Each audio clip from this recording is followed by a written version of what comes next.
Good evening, idol. May scandal daw sila food poison sa'yo. Yun nagtiwala ako sa maling tao. Yun lang yung regret. Gusto ko ganito na lang.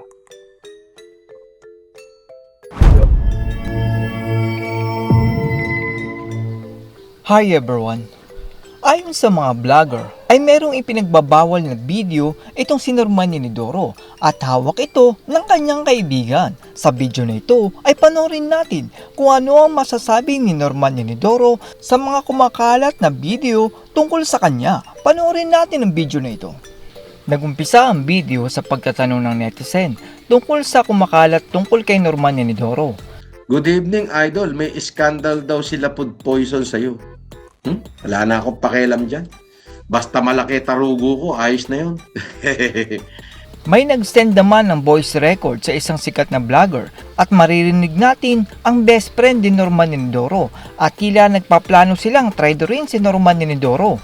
Ang plano ko doon, kaya ako nadikit doon, bibigyan ko ng babae na kasabwat ko. Pagkatapos yung babae, pag sila nagbimbangan na, pakuhaan ko ng video. Ay, ano ka na? Magkano bayaran ni Juan? Magkano bayaran ni Pujinyos yung video? Pabayaran natin yung babae doon. Para lang ko na ng video yon. Sasawayan nila ako, hindi tayo makakapasok doon. Hindi nyo alam ang lihim eh. Kaya kayo na ganyan eh. Hindi niya alam ang purpose ko eh. Tila nalungkot naman si Norman Yenidoro dahil ang best friend niya na kanyang pinagkakatiwalaan ay isang tao na naging maling kaibigan. Nagkatiwalaan mo. Yun nagtiwala ako sa maling tao. Yun lang yung regret ko. The rest, wala ako regret.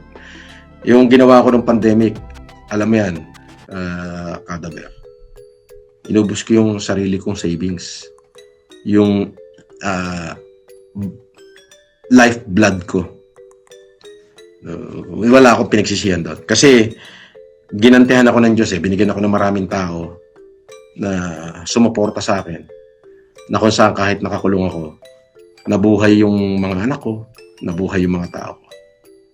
Dahil sa posibleng pagkalat ng video ni Norman Yenidoro ay parang kinagat na siya ng kanyang mga kaibigan. Sa decision, wala akong regret. Sa mga decision ko. Ang naging regret ko lang is nagtiwala ako sa mga ilang tao na alam mo yun, na kung sino pa yung pinagkakatiwalaan mo, yung pa pala yung mga kakagat sa'yo. Yes. Before ako nakulong hanggang sa paglabas ko, nung makalabas na ako, before ako makulong, tauhan ko sila eh. Mga malalapit sa akin. Alam nila yung capacity ko, marami akong pera. Sobra, galante, generous. So talagang loyal dog sila. Loyal dog. Hanggang sa na nakakulong ako, tao ko pa rin sila. Dito ay naaamoy na ni Norman Yenidoro na ang kanyang best friend na itinuturing niya ay inilaglag siya para sa pera sa pagbebenta ng kanyang video.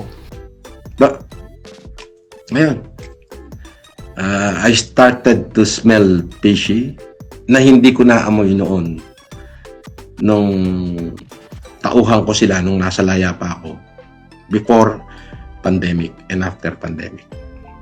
Before pandemic, during the pandemic, hanggang sa nakalabas. So, ang pinagsisisihan ko, yung magtiwala sa tao. Yung nagtiwala lang ako sa mga maling tao. Hindi naman lahat ng pinagkatiwalaan ko mali. Pero, yung pinaka-core, pinagkatiwalaan ko, yun ang pinagsisihan ko masyado. Ayaw naman daw yumaman ni Norman Yenidoro sabay bunot ng tinga sa kanyang ngipin. Kung itong buhay na to ay hampas lupang patay gutom, ayoko na yumaman. Gusto ko ganito na lang.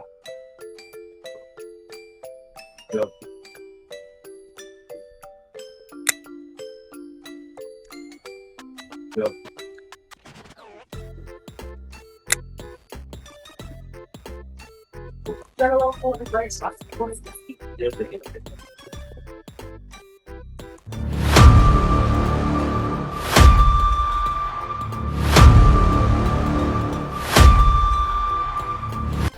naman maganda ang picture ng kapatid ni Norman Inidoro, ay inangkin din niya ito at siya daw yun. May mga times po pag nagkikita kami, may mga usapan na walang magpipictures. Ganun yun. Mga usapan na walang magpipictures. And after nun, ganun lang. Kaya wala talaga. Pero, yung pictures na pinakikita niya na bata siya na nakaupo doon sa parang, ano tawag dito? May tawag doon aratan.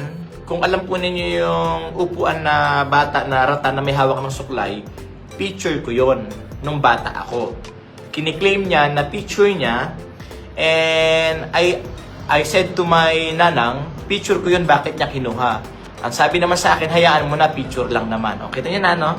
So, ganun lang yun. At least, no? Ayon naman sa netizen, ay tila nag-develop ang skill ni Norman Inidoro dahil sa kanyang pagwawaldas ng pera. Sa video karera, na-develop gancho skill mo, Norms. Nahasa. Oo.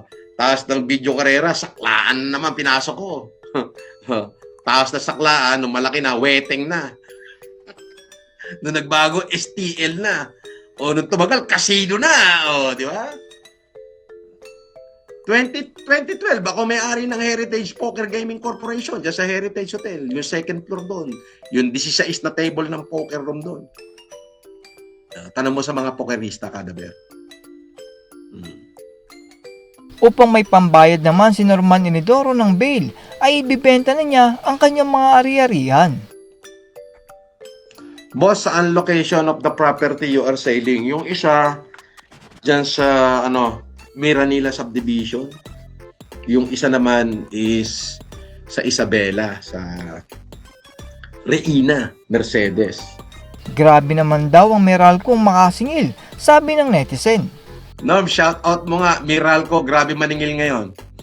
Oy, Meralco, shout out daw sa inyo, grabe daw kayo maningil ngayon. Hindi naman daw mai-drawing ang mukha ng isang vlogger, pero parang si Norman Inidoro ang hindi maipinta dahil sa dami ng kanyang kaso.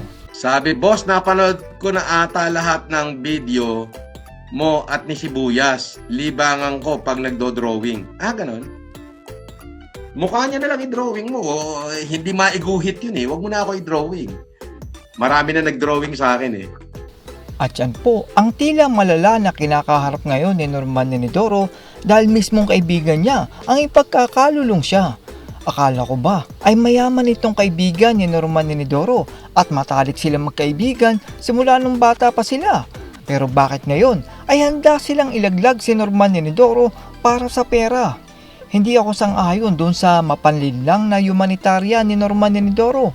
Pero mas hindi ako sang-ayon sa isang kaibigan na handang ilaglag ang nagtitiwala sa kanya para lang sa pera. That's all everyone. Salamat sa inyong panonood. This is Chuck and you're watching Biker Drone.